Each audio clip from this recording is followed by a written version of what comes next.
Ini di chapter 4 kita tahu interest rate rise, price of bond falls, seperti tadi yang saya jelaskan. Ya, sebetulnya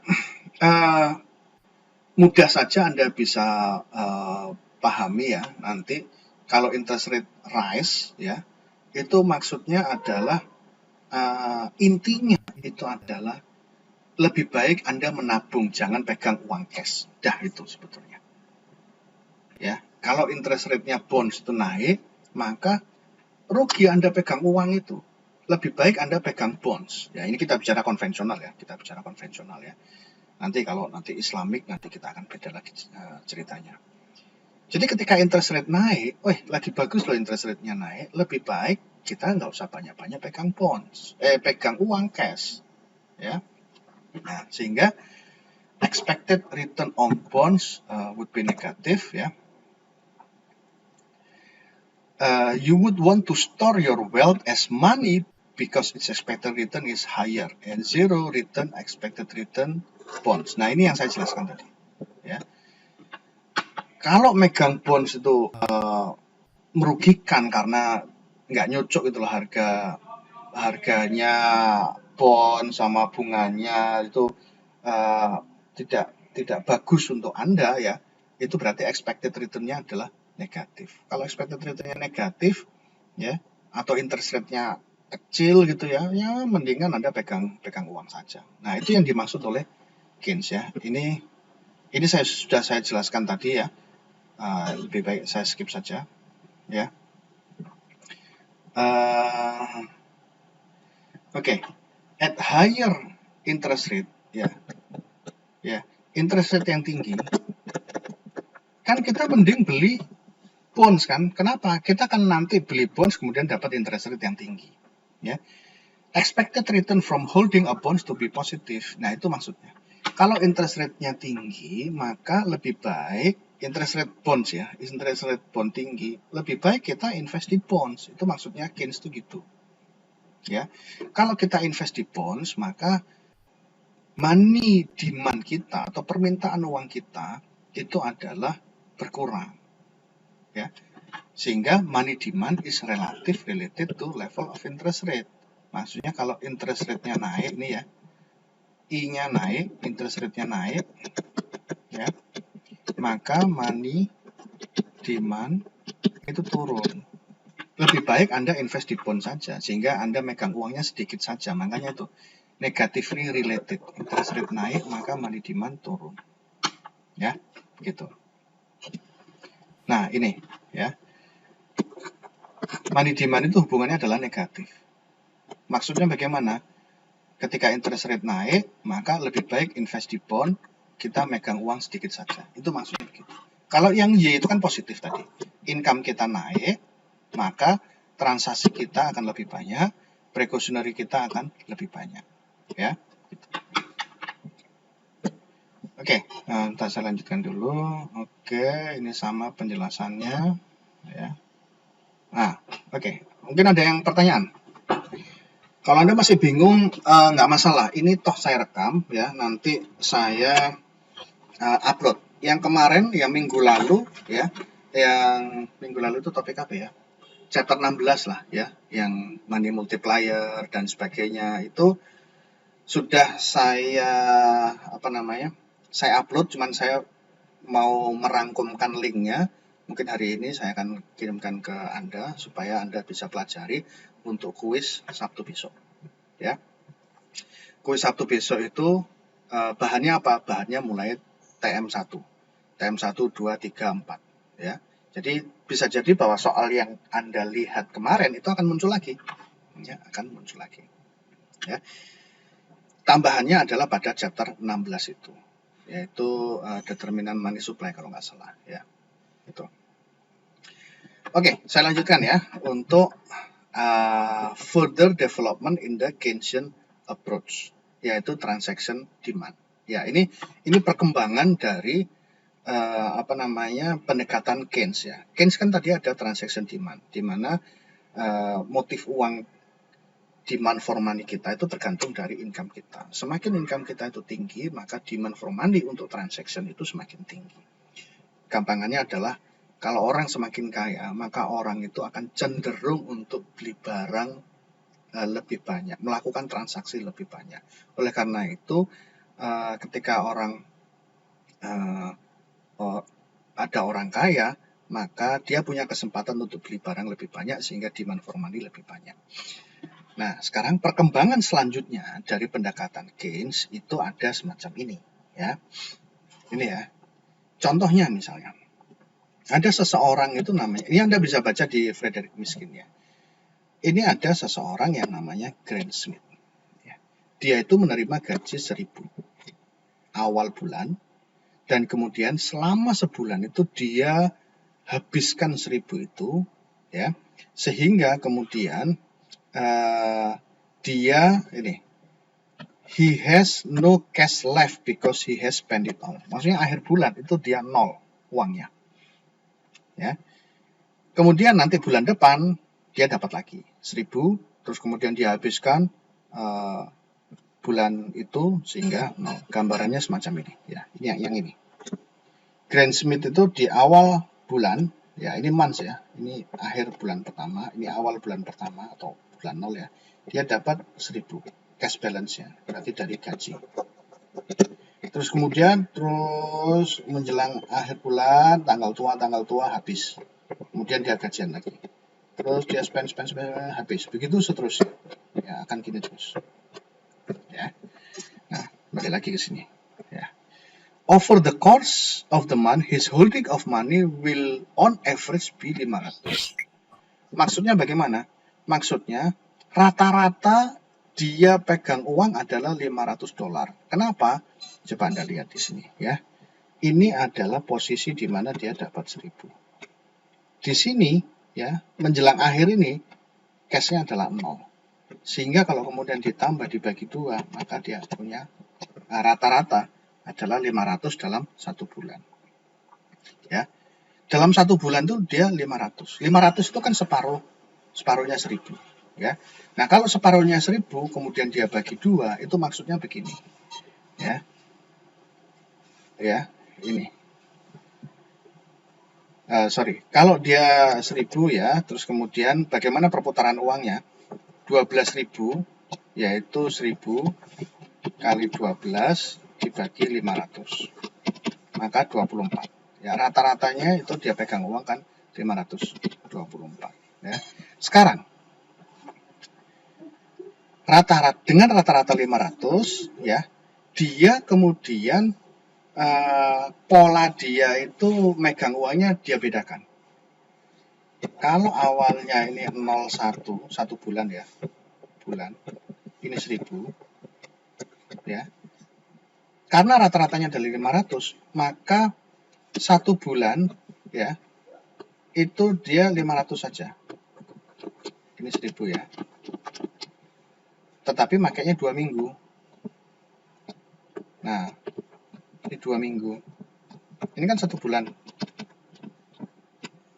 Nah, di sini dia megang 500 saja. Kemudian dia habiskan.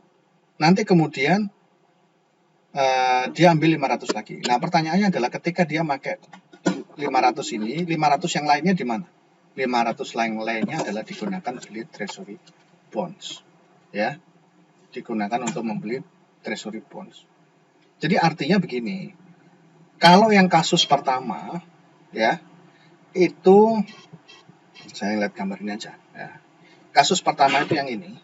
Si Grant Smith tadi itu gaji 1.000-nya itu dihabiskan dalam 1 bulan. Ya. Ini 500. Rata-ratanya 500 ya. Tapi dia paham bahwa sebetulnya awal-awal 1.000 ya, saya nggak langsung menghabiskan. Habis itu baru nanti akhir bulan.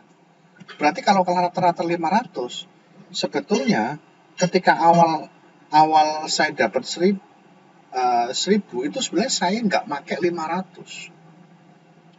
500-nya itu baru saya pakai kira-kira baru minggu kedua sampai keempat itu baru pakai 500. Ya kalau gitu polanya dirubah. Polanya yaitu bagaimana? Kalau gitu di awal bulan ambil saja 500. Yang 500 sisanya di mana? Dibelikan bonds supaya dapat bunga. Makanya 500 ini terus kemudian dia turunkan ke sini, ya, habiskan kan? Tapi selama setengah bulan saja, ini kan 2 minggu, ya, 2 minggu. Baru kemudian nanti 2 minggu lagi bondsnya dia cairkan, ya, dia berarti kan dia dapat 500 lagi kan, mencairkan bonds, kemudian dia habiskan dalam 2 minggu ke depan. Nah, bedanya apa? Ya, bedanya adalah ketika dia menggunakan yang ini, ya, rata-ratanya adalah dia bukan 500 tetapi 500 dibagi 2 sehingga kemudian 250, ya, atau 48 kali velocity-nya.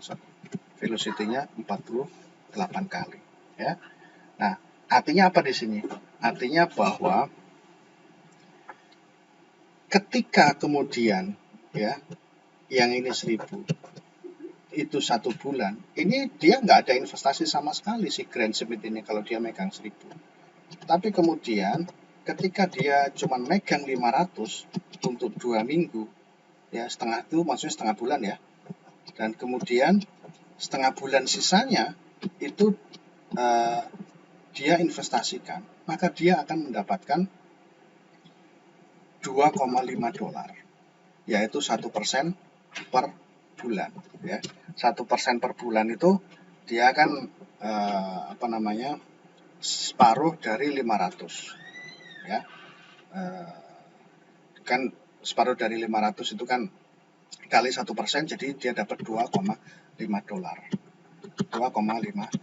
Artinya apa? Kalau dia megang 500 dan 500 sisanya diinvestasikan ke bonds, maka ketika 2 minggu bondsnya dia jual, dia dapat 500 lagi tambah 2,5. Berarti kan dia menguntungkan, ya. Dia sangat diuntungkan karena dia dapat 2,5. Nah, kalau kemudian bukan dibagi dua, tetapi dalam 1 bulan itu dibagi 3, ya. Ini 1 bulan ini, ya, 1 bulan ini dia bagi 3, 1/3, 1/3, 1/3, ya. Jadi berarti dia ini gini, ya. Ini bukan 500 tapi 3, ya. 1000 dibagi 3 kan 3. Jadi ini dia megang 3 untuk 1/3 bulan, ya, ini 1/3 bulan. Berarti 1000 dikurangi 633 itu yang kemudian dibelikan bonds, ya. Kemudian setelah 1/3 bulan dia datang ke bank lagi mencairkan 1/3-nya lagi, ya. Kemudian untuk 1/3, kemudian minggu kedua ini untuk 1/3 yang terakhir. Jadi yang 333 ini adalah dia model ketiga. Model yang pertama itu dia megang 1000, model kedua itu dia pegang 500, model yang ketiga itu dia megang 333 tapi hanya untuk 1/3 bulan saja, ya. Nah, dengan seperti itu dia akan mendapatkan 3,3 per month. Artinya apa? Artinya bahwa ketika dia pinter, ya, dia tahu tentang keuangan, ya, maka berapa yang dia pakai, terus kemudian berapa yang dia belikan bonds, ya, dia akan dapat keuntungan dari bunga bonds yang tersebut, ya. Oke. Nah, ini spekulatif demand yang dikritik, ya. Jadi si Keynes itu kan tadi, ya, saya ulangi, ya. Keynes itu kan tadi memberikan pertanyaan, ya, mau pegang uang atau bonds. Nah, ini kemudian Keynes mengatakan bahwa ini interest rate sangat penting, ya. Lagi-lagi, ya, saya ingatkan, Keynes itu memandang penting interest rate, sehingga kemudian interest rate itu akan mempengaruhi bonds, ya, kemudian expected return nanti akan menjadi pertimbangan investor itu mau pegang uang apa pegang bonds, ya. Makanya tadi Keynes menanyakan, mending mana sih pegang uang apa megang bonds? Kalau interest rate bondsnya tinggi, apa kamu nggak kepingin beli bonds atau naruh uang di bonds? Kalau memang interest rate-nya tinggi, kamu pegang bonds, berarti kamu cenderung untuk mengurangi money demand. Nah, kan sesimpel itu. Ya. Pernyataan itu yang kemudian dikritik oleh ya ahli yang lain, serious criticism. Ya. Inti kritiknya adalah begini, ya. Kalau memang Keynes itu bentuk pertanyaannya adalah mana yang lebih penting, kamu pegang uang apa pegang bonds saja. Jadi yang dikasih alternatif itu cuma bonds. Ya. Maka pernyataan Keynes itu tidak mengarah kepada diversifikasi portfolio. Ya. Artinya orang yang mengkritik Keynes itu mengatakan gini, loh apakah nggak boleh saya pegang uang sama bonds barengan? Nah gitu. Ya. Keynes itu pertanyaannya, kamu pilih bonds atau pilih uang? Itu yang dikritik sama orang lain. Orang lain mengkritik, loh apakah nggak bisa saya pakai portfolio diversifikasi, pakai bonds dan uang? Bisa bersamaan. Nah gitu. Ya. Nah sekarang kemudian ada lagi teori yang terakhir ya, yaitu ini teori, habis teori ini saya akan jelaskan kembali lagi pada MVPY itu, saya akan buat simulasi yang lebih jelas ya. Teori Friedman, Modern Quantity Theory of Money, ini refer kepada teori aset demand yang kita pelajari di awal-awal itu, chapter 5 dan sebagainya. Yaitu expected return on other asset relative to expected return on money. Ya. Expected return itu apa sih Pak?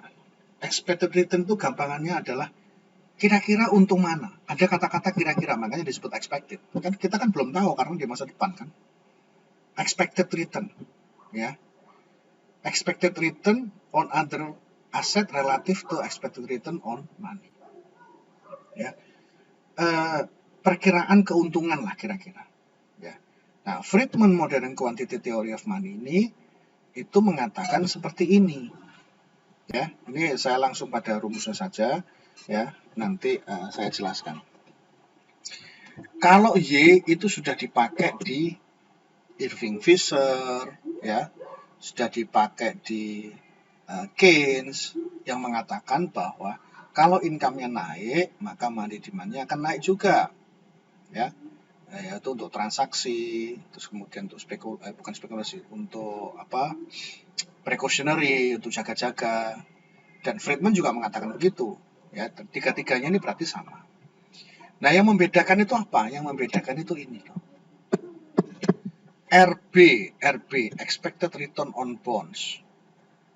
Nah, dikurangi expected return on money. Nah, kalau misalnya ya RR ini negatif ya. Jadi kalau misalnya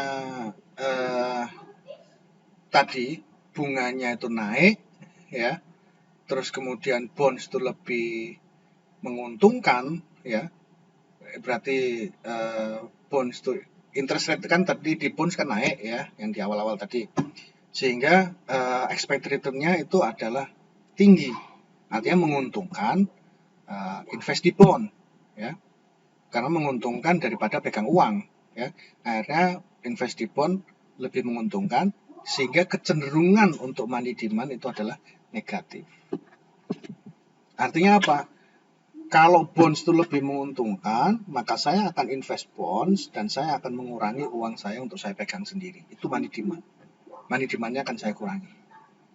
Ini. Berarti ini adalah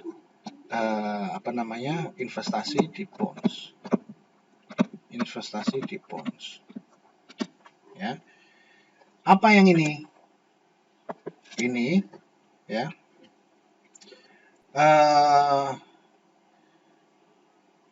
RE ya, return on equity itu adalah saham. Kalau saham itu adalah mempunyai return yang tinggi ya, mempunyai return yang tinggi, lebih tinggi dari RM ya, maka investlah di saham Nah, kalau invest di saham maka money demand ini akan menurun. Ya. Jadi makanya kemudian hubungannya adalah negatif. Ya. Nah, kalau ada expected rate of inflation, ya. Kalau ada inflasi, kita kan kalau megang uang terus kan rugi, ya. Makanya kalau ada expected inflasi, jangan pegang uang cash banyak-banyak. Tabunglah, ya dimanapun itu. Ya, atau invest lah maksud saya ya, invest lah. Nah, sehingga apa? Sehingga yang mempengaruhi money demand menurut Friedman itu tidak hanya income, tetapi juga bonds, ya, RB ini, bonds, kemudian saham, dan kemudian inflasi. Nah, makanya kemudian disebut modern quantity theory of money. Ya, gitu. Nih, ya. RB, RM, RE, ya. RM represent expected return on bonds, ya, and equity. Ini RMR, ini RBRM itu adalah return on bonds. RERM itu adalah returns on equity, ya. SD rise relative to expected return on money falls and demand for money falls juga. Yaitu pokoknya kalau megang interest rate-nya bonds itu naik sehingga invest di bond menguntungkan, ya saya lebih baik untuk memperbanyak uang saya di bonds, investasi di bonds sehingga uang yang saya pegang turun. Itu demand for money falls. Ya. Sama juga RM expected return on goods. Oh ini expected inflation ini rise, goods relative money rise, dan demand for money falls. Ya. Maksudnya itu kalau misalnya harga emas misalnya ya, harga emas itu naik misalnya ya, dan kemudian ada apa namanya, begini, kalau ada kira-kira expected inflation, kira-kira kalau ada inflasi, lebih baik kita pegang good lah, kira-kira begitu. Ya, oke. Slide saya selesai, tapi saya mau mengulang kepada MVPT yang ini, yang saya jelaskan di awal tadi, untuk saya lanjutkan penjelasannya. Ya, jadi kan ceritanya begini, mana tadi ya? Oke, saya akan buat slide baru saja ya. Silakan kalau ada yang mau tanya ya. Saya tahu ini agak sulit bagi Anda, tetapi nggak usah khawatir, Anda bisa mengulang ini.